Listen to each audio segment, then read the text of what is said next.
বন্ধুরা সবাই কেমন আছো? সম্পা রান্নাঘরে সবাইকে স্বাগত। আজকে আমি টমেটো সস বানিয়েছি। কিভাবে বানিয়েছি সেটাই আপনাদেরকে দেখাবো।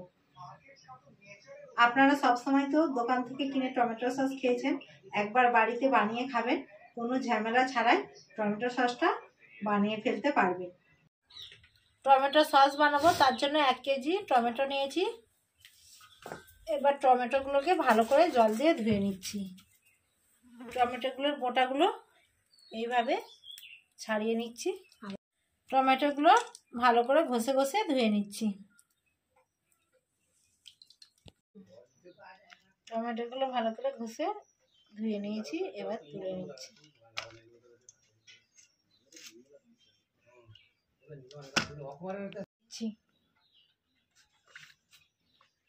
টমেটো সস বানানোর জন্য এইভাবে টমেটোগুলোকে কেটে নিতে হবে 4 ফাল করে।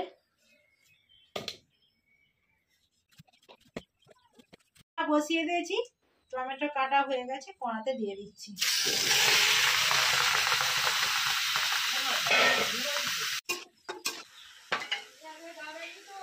নুন স্বাদ মতো দিয়ে দিচ্ছি। যতটা পরিমাণে টমেটোয় নুন লাগে সেই পরিমাণে আমি নুন দিয়ে দিচ্ছি, আর নুন দিতে লাগবে না, একবারেই নুন দিয়ে দিচ্ছি। নুনটা দিয়ে দিয়েছি, এবার টমেটোর জলটা বেরিয়ে যাবে, সেই জলেতেই টমেটো সেদ্ধ হয়ে যাবে। নুন দিয়ে দিয়েছি, এই টমেটোর জল বেরিয়ে যাচ্ছে। এবার আমি সেদ্ধ হওয়ার জন্য 10 মিনিট ঢেকে রেখে দিচ্ছি। তো হওয়ার জন্য 10 মিনিট ঢেকে রেখেছিলাম, ঢাকা খুলে দেখে নিচ্ছি। দেখুন বন্ধুরা, টমেটো থেকে কতটা জল বেরিয়ে গেছে আর টমেটোটা সেদ্ধ হয়ে গেছে। এখন আমি খুন্তি দিয়ে টমেটোটাকে ঘেঁটে নিয়েছি, এবার আমি নামিয়ে নিচ্ছি। টমেটোটা একদম সেদ্ধ হয়ে গেছে।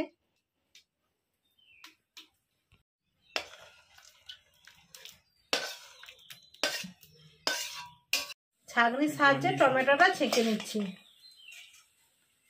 টমেটোটাকে ছেঁকে নিচ্ছি যাতে না দানা খোসাগুলো চলে যায়, সেই জন্য আমি ছাঁকনিতে ছেঁকে নিচ্ছি।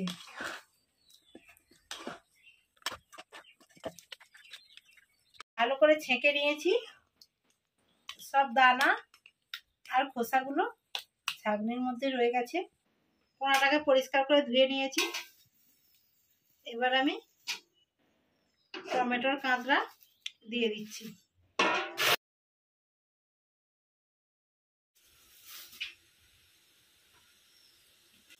আগে থেকে তেঁতুলের কাঁচরা গুলে রেখেছিলাম, দিয়ে দিচ্ছি।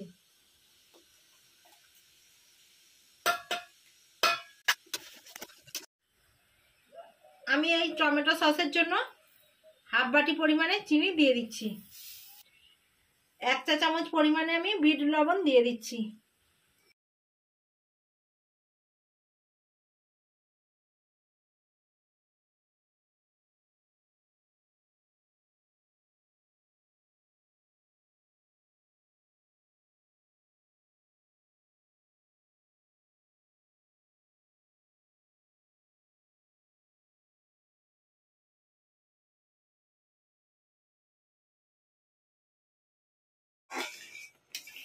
আমরা দোকানের কেনা সস খাই, তাতে সব সময় আদা রসুন দেয়া থাকে, তাই জন্য আমি বাড়িতে নিরামিষ সস বানিয়েছি সব সময় খাওয়ার জন্য।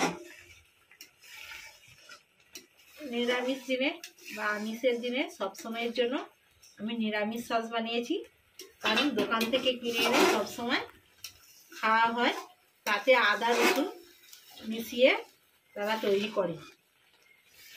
সেই সসটাকে 3-4 মাস রাখার জন্য আমি ভিনিগার 2 চা চামচ পরিমাণে দিয়ে দিচ্ছি। সসটা আমার তৈরি হয়ে গেছে, এবার আমি নামিয়ে নিচ্ছি।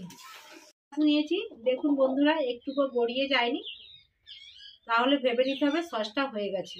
এর জন্য আমি সসটা নামিয়ে নিচ্ছি।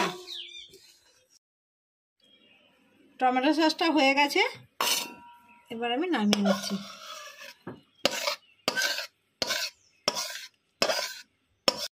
টমেটো সস হয়ে গেছে তৈরি।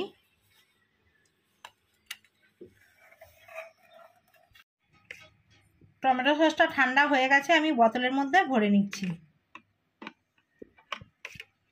আমার ভিডিও যদি আপনাদের ভালো লেগে থাকে বেশি বেশি করে লাইক, কমেন্ট এবং সাবস্ক্রাইব করে আমার পাশে থাকবেন।